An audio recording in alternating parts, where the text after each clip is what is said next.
Olá, queridos amigos, queridas amigas, que o Senhor vos abençoe, que o Senhor Deus vos guarde, que a face do Senhor Jesus possa resplandecer em cada um de vocês, dando-lhes o devido entendimento, sabedoria, e que todos tenham um belo dia. Vamos à lição? E hoje, quinta-feira, 17 de abril de 2025, esta lição 3 de hoje, ela tem como título A Prostituta é Julgada.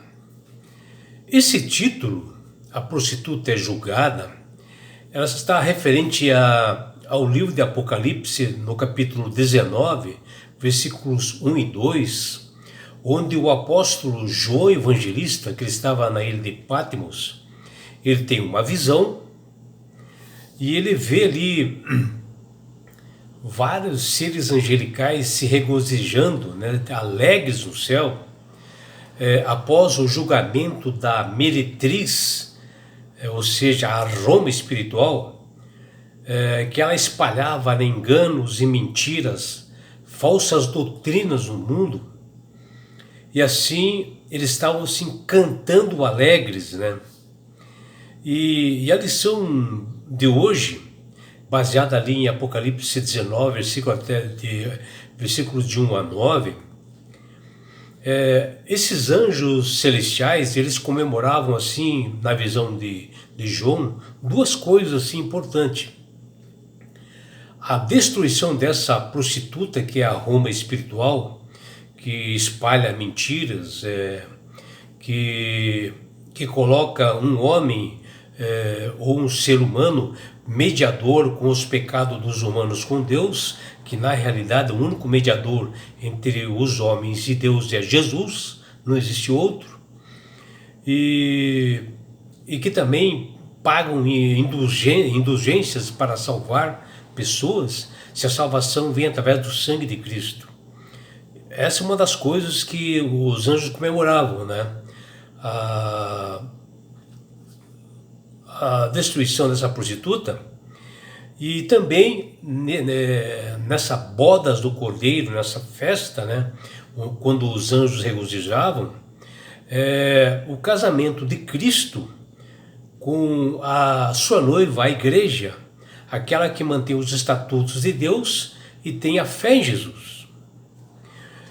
E o que nós vemos assim é que o mundo, ao chegar num estado de grande maldade que se encontra nos dias de hoje, com traições, crimes, onde essa prostituta, a igreja falsa, essa Roma espiritual, começa a dominar o mundo, levando multidões ao engano, afrontando a Deus, e isto haverá uma intervenção divina, a destruição total do mundo, e trazendo Deus, trazendo paz aos escolhidos, aos fiéis que mantêm a fé em Jesus, um descanso para todos que se mantiveram firmes, perseverantes, e Deus mostrará a sua justiça e o seu amor àqueles que aceitaram a Jesus como Salvador e Senhor de suas vidas.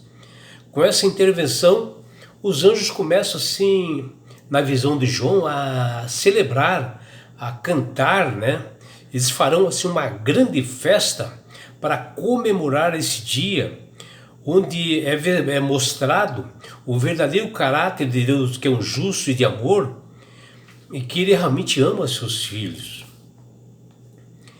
E na ilustração desse casamento entre Jesus e a noiva, a igreja, que está lá em Apocalipse 21:4, significa que a cidade, a Nova Jerusalém, que ela está ataviada, ou seja, a igreja, ataviada e adornada, que está em Apocalipse 21, estará convivendo para a eternidade nas mansões celestiais, com o seu noivo Cristo. E sim, a plena certeza que isto acontecerá em breve, porque Deus se esforçou, está se esforçando em fazer tudo o que for preciso para salvar as pessoas. Amigos, o que nós vemos é que este mundo ele está se finalizando e a Bíblia menciona vários sinais disto e as profecias mostram e estão acontecendo e o livro do Apocalipse ele comprova tudo isto e assim não há dúvidas de que nós estamos no tempo do fim. E existem sinais no mundo religioso e também moral e humana que mostram isto. E o apóstolo Paulo ele profetizou a respeito desses sinais do fim dos tempos, que ele diz lá em 2 Timóteo 3,1, que foi uma carta que ele mandou para Timóteo, que diz lá: sabem, porém, isto, nos últimos dias sobreviverão tempos difíceis, pois os homens serão egoístas, avarentos, jactanciosos, arrogantes, blasfemadores, desobedientes aos pais, ingratos e irreverentes, desafeiçoados, implacáveis e caluniadores, sem domínio de si, cruéis e inimigos do bem. Vejam que quanta coisa o apóstolo Paulo colocou aqui dos sinais do fim dos tempos. Se você observar esses itens aqui e olhar para o mundo, você verá isto.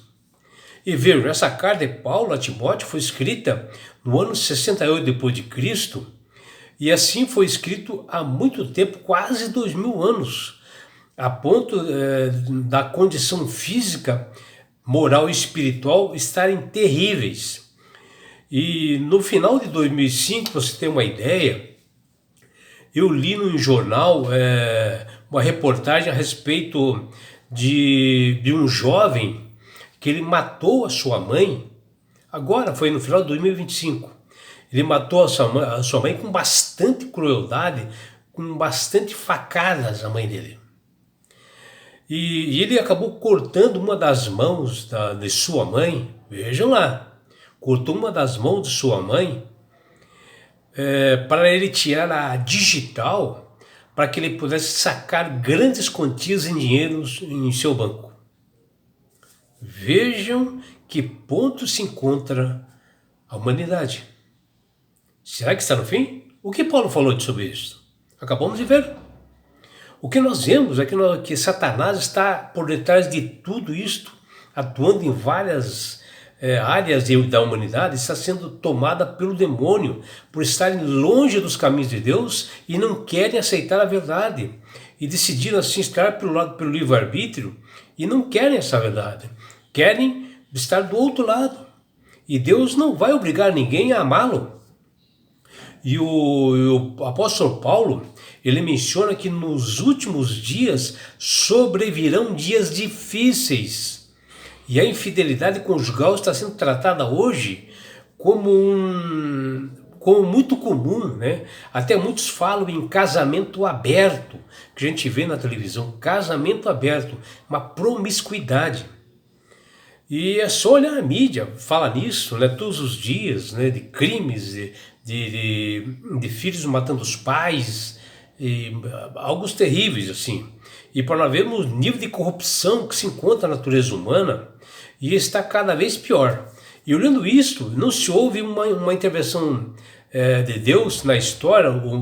Se não houvesse, né, a intervenção de Deus durante a história toda da humanidade, a humanidade se autodestruiria.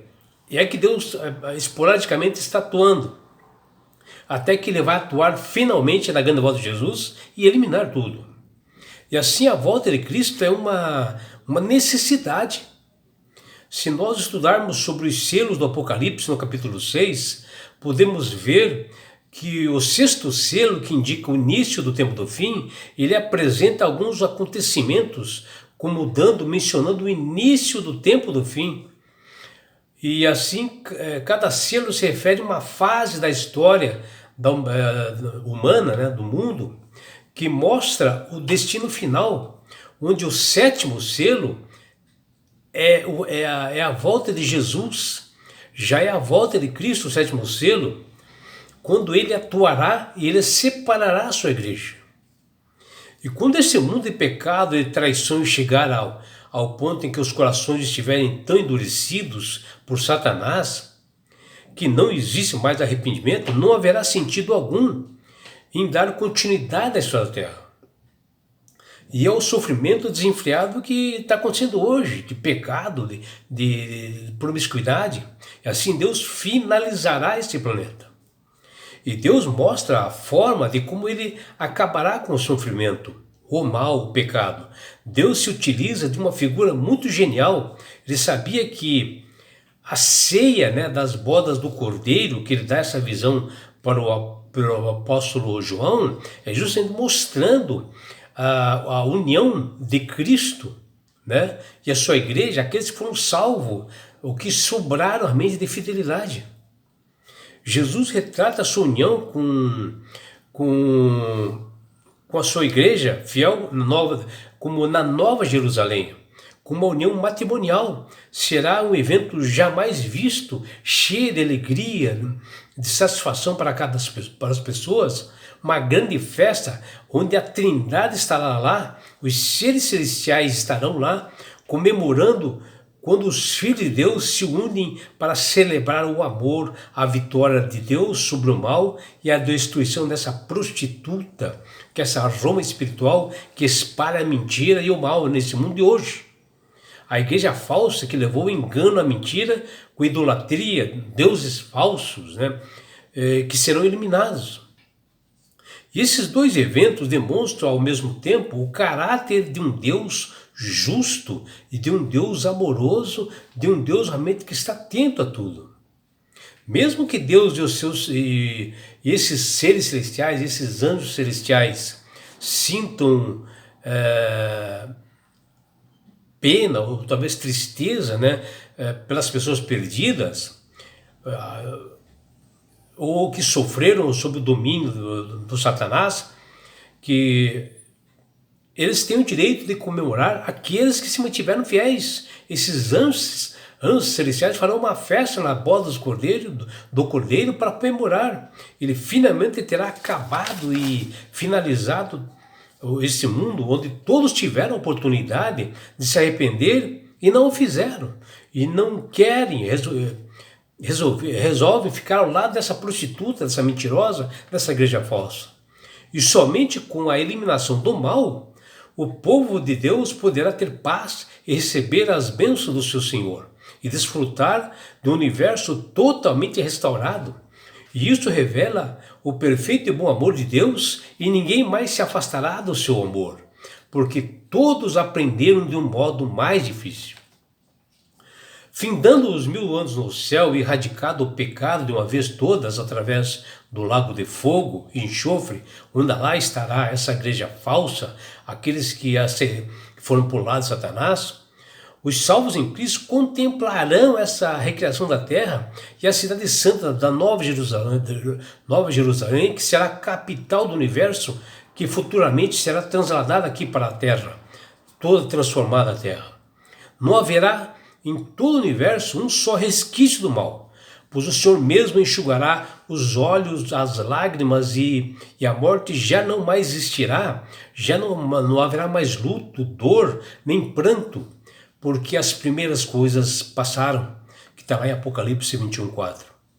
E o João, o evangelista, em sua visão, observa e diz: vi também a cidade santa, a Nova Jerusalém, que descia do céu da parte de Deus, ataviada como noiva adornada para seu esposo. Está aqui a igreja verdadeira se unindo a Jesus, seu esposo, que está lá em Apocalipse 21:2. A ilustração do casamento que João narra em Apocalipse 21, de 1-4, é um perfeito símbolo que acontecerá em um evento esplendoroso que nos traz esperança para cada um de nós. É um casamento para a eternidade, é a união entre Cristo e a sua igreja, perseverante e fiel, que observa os estatutos e mandamentos, onde o marido e a esposa devem se revelar um ao outro. O casamento, a união, significa que Jesus, o noivo, e a igreja, a noiva, estarão unidos eternamente, em uma plena certeza de que Deus já fez tudo o que tinha de fazer pelo povo.